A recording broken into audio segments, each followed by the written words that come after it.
Hey, and welcome to this episode of Revive and Thriveology. I interview Rebecca Kondrich, and we talk about mindfulness in your home. You're going to love this episode. Keep watching.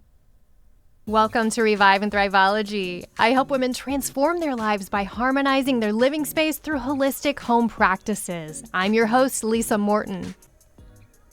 Welcome to Revive and Thriveology. I'm your host, Lisa Morton. And you guys, I'm so excited for today. I know you're going to love this episode. I am excited to introduce my friend. I mean, we're friends. We've connected online so many times, and you've supported my business in amazing ways. Rebecca Kondrich, welcome to the show. Aw, thank you, Lisa. I'm so excited to be here. Oh my gosh. Tell everybody about yourself. Give them a little intro. Yeah, so I am Rebecca. I am, first off, just this human trying to figure out how to navigate this earth. But I am also a social worker. I own my own private practice where I work with women. I'm also a mom, a wife, a sister, a daughter. So I am just ever on this journey of trying to continue to discover for myself and for others how we navigate this earth, this life. I love that. And you said you have a daughter who is so cute. You said fourth grade. Fourth grade, she's 9 years old. She will be 10 in February. It just goes really, really fast. How fun. So tell everybody how you got into this work. Like, how did you find this work? How did you get into the social work? Yeah, so when I was younger, I had my own social worker. So I know that that played a really huge role in it. But honestly, out of high school, I really didn't know what I was going to do. I also did some mission work when I was younger. So I traveled to North Dakota and provided service on a Lakota reservation. So there had been all these little ways throughout my growing up years that I had the opportunity to serve, but also be served by somebody in a similar role as what I'm doing now. And I really didn't know what I wanted to do until that connection of having somebody deeply listen to me and then even reflect back that maybe I could also do this work, that this is a possibility. Did I even go to school for social work? So I was a non-traditional student.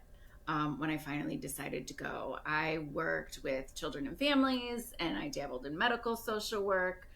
Ooh. And then I finally really found comfort and satisfaction working one-on-one with people.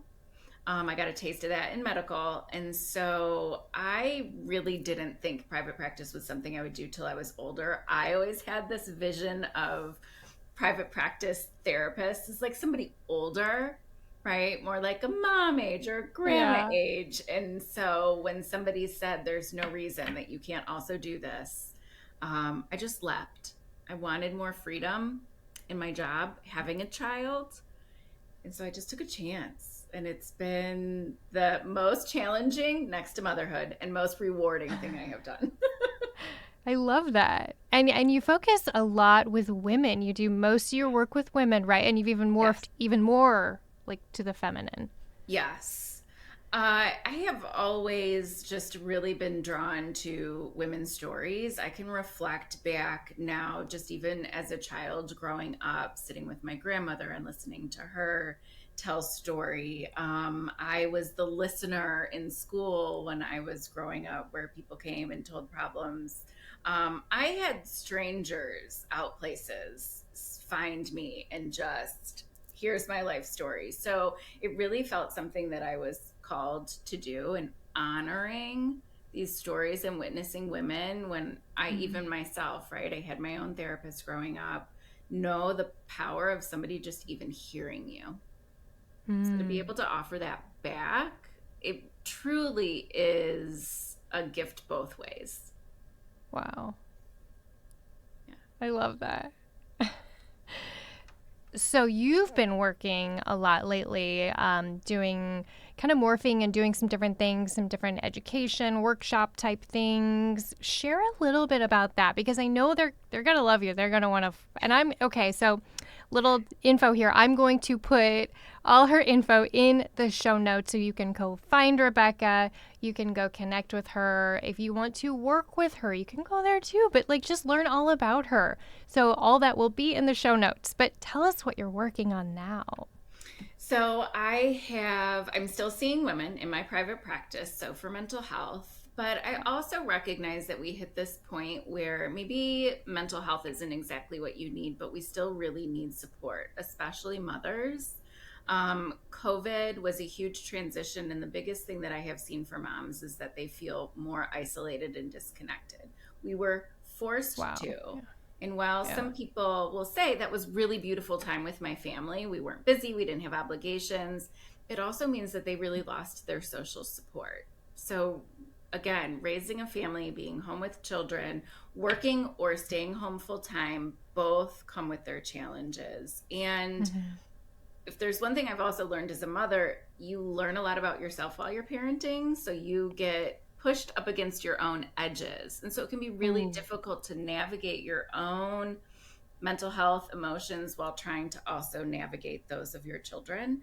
And two big pieces that I have learned: self compassion and mindfulness, and they really work hand in hand. And when we can incorporate both of those, we can transform our experience in our home, for ourselves and our family. I'm telling women all the time, you don't realize how much power you actually have in your home.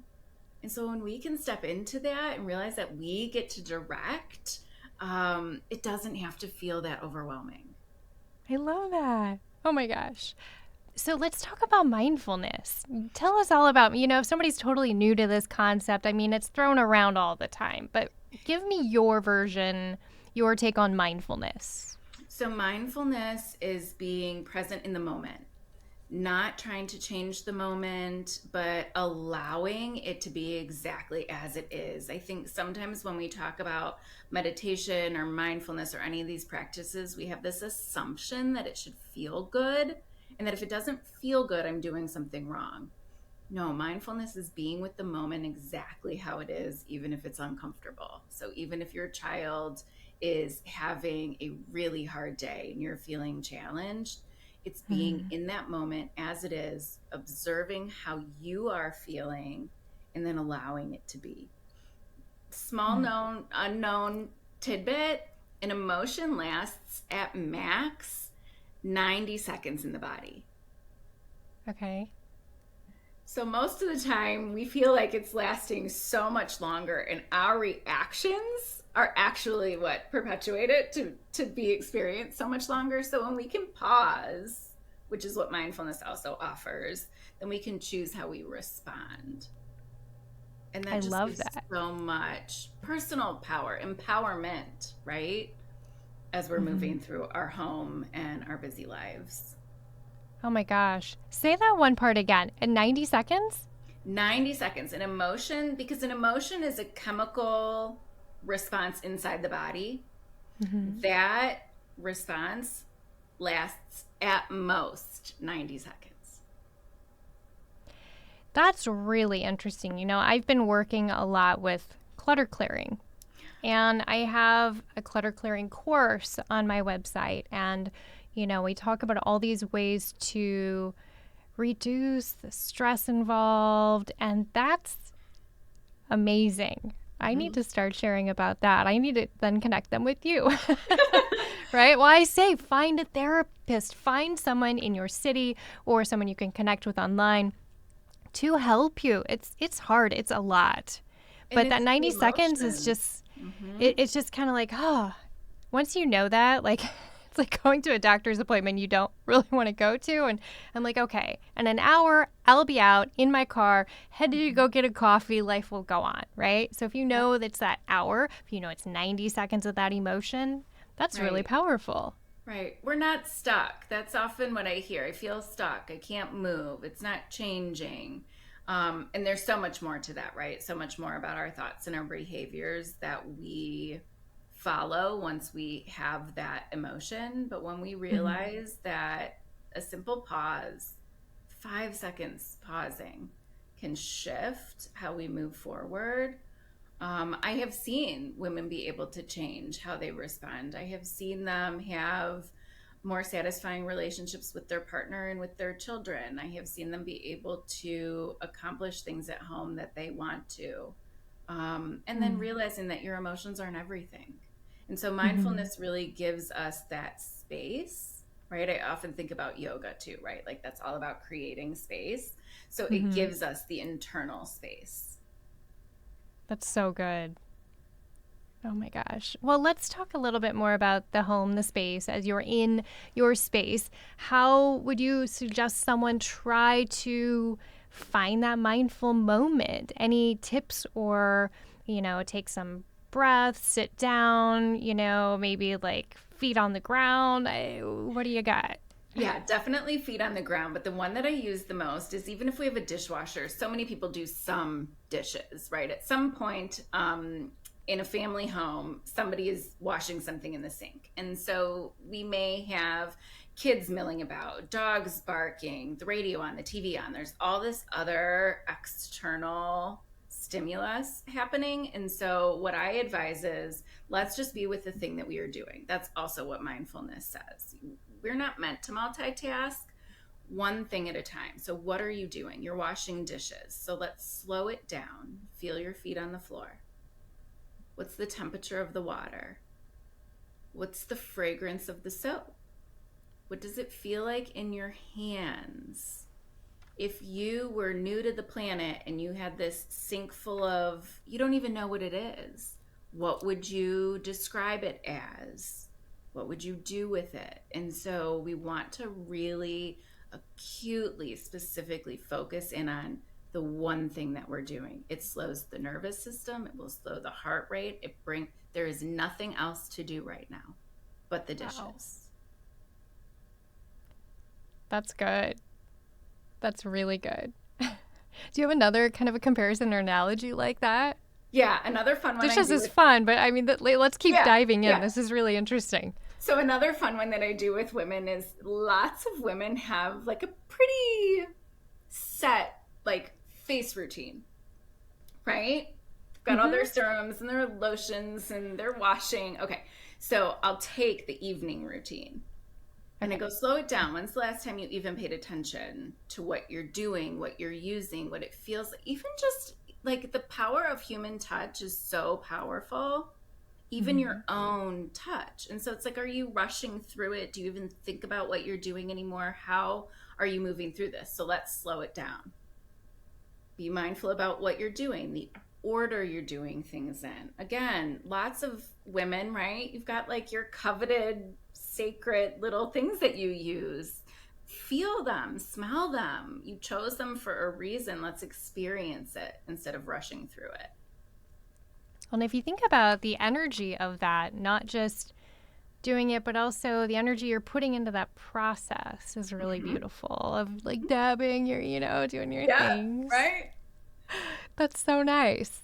So tell me how you in your life take on mindfulness. What are some practices you do at home or as you're busy with your daughter running around?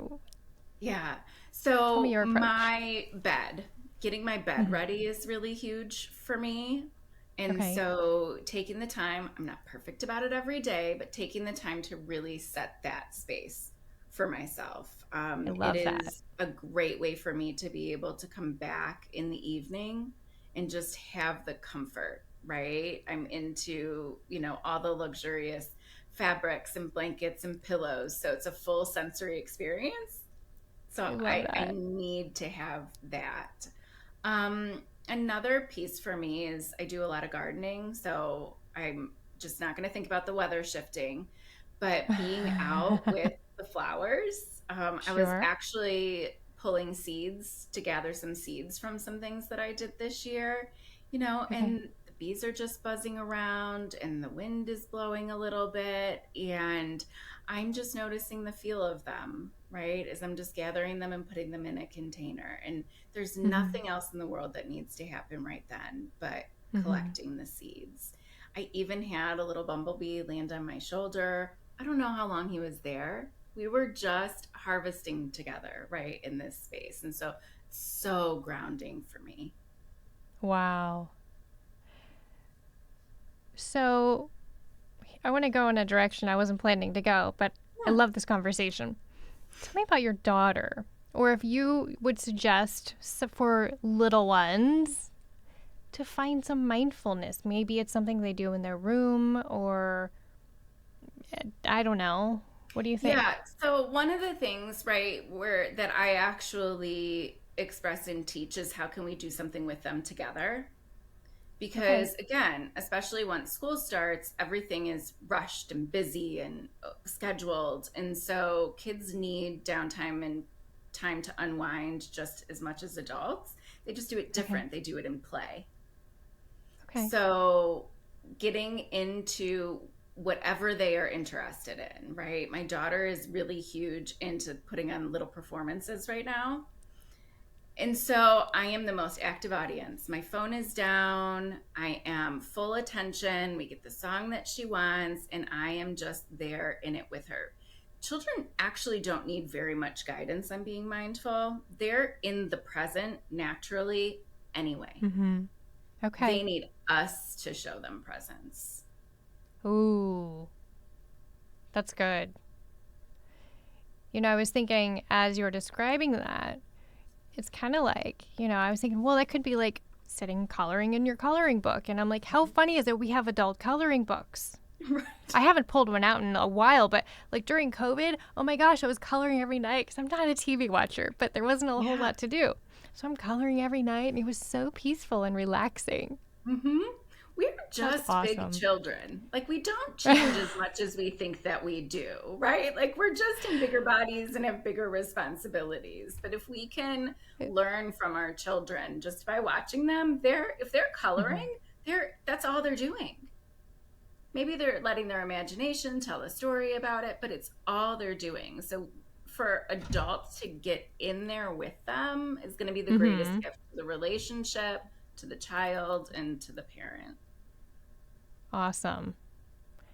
So, with your knowledge of everything you do and your yoga and everything, tell me about. I want to talk about setting up a space for maybe it could be mindfulness, but I guess initially when we were prepping for this talk, I was thinking like meditation.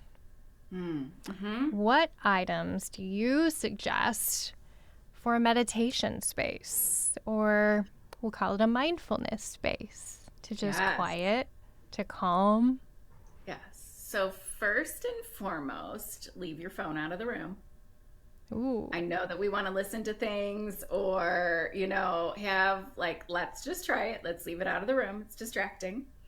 Um, and then I think anything that feels good to you that gives a sensory experience. So whether that's a scented candle or it's a candle for the visual, fire is huge.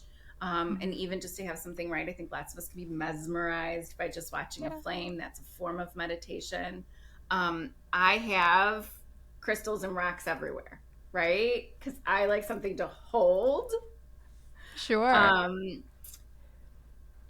Keeping a space that's dimly lit, right? So we don't need a Hmm. bright light, but I'm all for natural light in the sun. If you can find a space that does that, or some people really like to be able to keep it dim and dark, just not really Hmm. bright.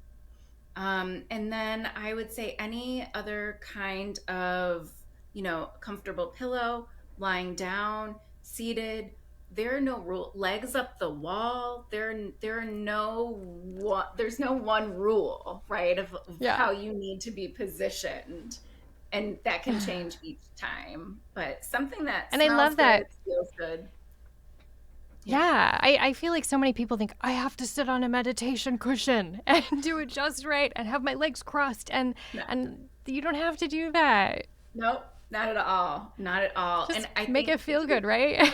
right. Whatever feels good to you. Lay on your belly. I mean, it's fine. Fetal position doesn't matter. Nice, nice. I work with a lot of my clients when we're doing this, and I pull into the five element system, right? So we want Mhm. grounding, so we want the earth element, so beige, tanned, browns, cream colors, whether Mm. that's maybe a pillow you're sitting on, or a blanket you're wrapped up in, or maybe the clothing you're wearing. Bring in those rocks and crystals are always fun. And now here's my question. Are you a smooth, polished gal, or do you like the raw stones? If it is something that I have that I'm going to fidget with, it needs to be smooth. Ooh, okay. Yeah. So if I I am love holding that. it, and they usually have some kind of little ridge, right? And so there's always some little flaw. And so I do find that spot, but I don't want the whole thing to be rough.